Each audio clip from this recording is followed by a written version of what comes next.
Hi everyone, so let's make another short video with solving problems. Okay, so let's see.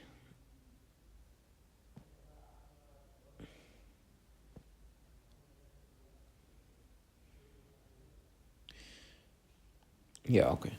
So let's see again, like it's good to kind of backtrack and see where we're at. So let's solve the following problem, which is if A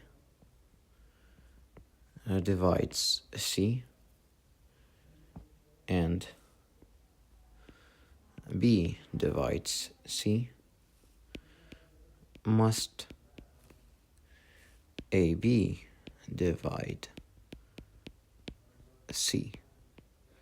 So it's not necessarily true, just because if you have two numbers where it divides C but they have common factors, so then it is not true that A times B would divide C.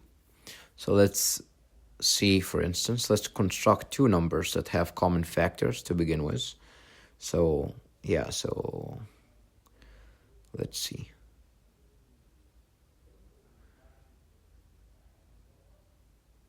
Yeah, so 9 and 3.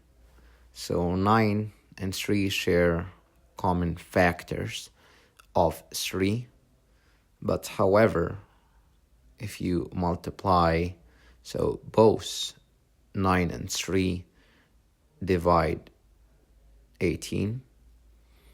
However, if you multiply 9 by 3, then you get 27, which doesn't divide 18. Okay, so let's see. So A is 9 and B is 3. And then 9 times 3 is 27, which doesn't divide 18. Which doesn't divide 18. So that's the main reason for why we get this restriction from the problems that we have seen. Okay. Let's see. So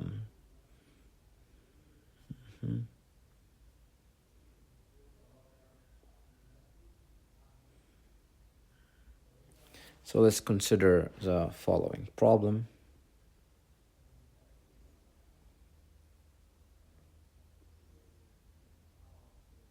Let's solve question 19, sorry.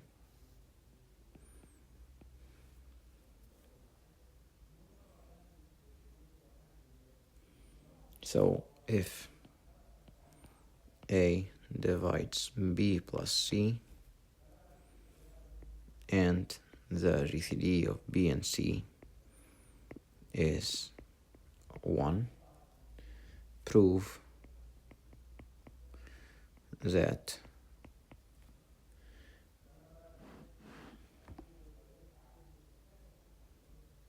the GCD between A and B is 1, which is equal to the GCD between A and C, which is 1. Okay, so first, let D is equal to the GCD between A and B. So by assumption, the GCD is always bigger than or equal to 1. So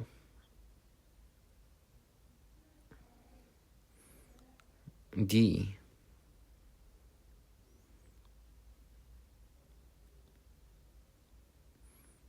divides B,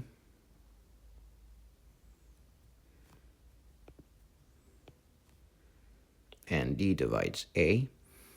Moreover, we have that D divides A which divides b plus c. So in particular, it has to divide c. So let's write that down. So d divides a, where a divides b plus c. Hence, d would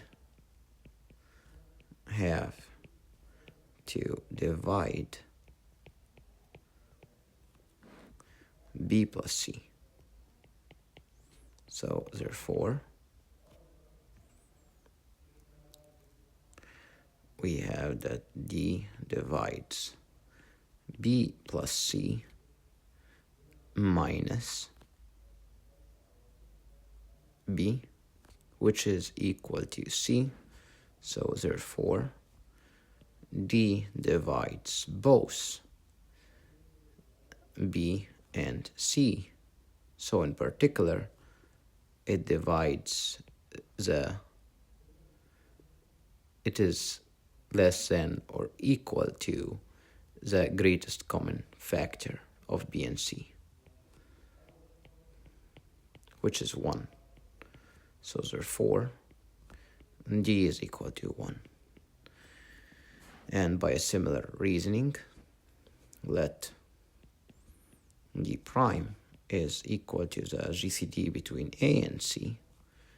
So we have that d divides c, and d divides b plus d divides a, which divides b plus c. So in particular, d divides b plus c minus c, which is b. So d divides a and d divides b. So then we must have that d prime is less than or equal to 1. So let's see the details. So that d prime divides a and d prime divides c.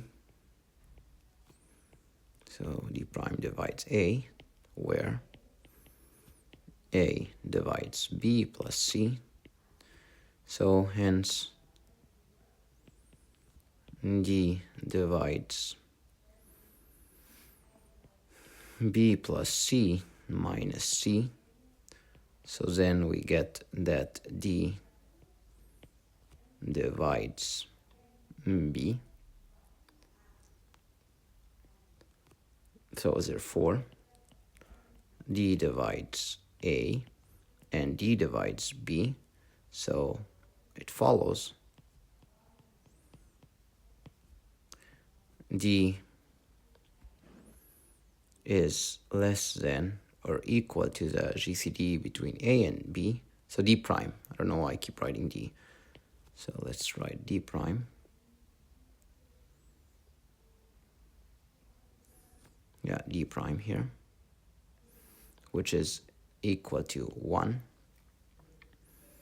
So then d prime must be equal to 1. And we are done. Alright everyone, I hope you enjoyed the video, and I'll see you in the next one. See you guys.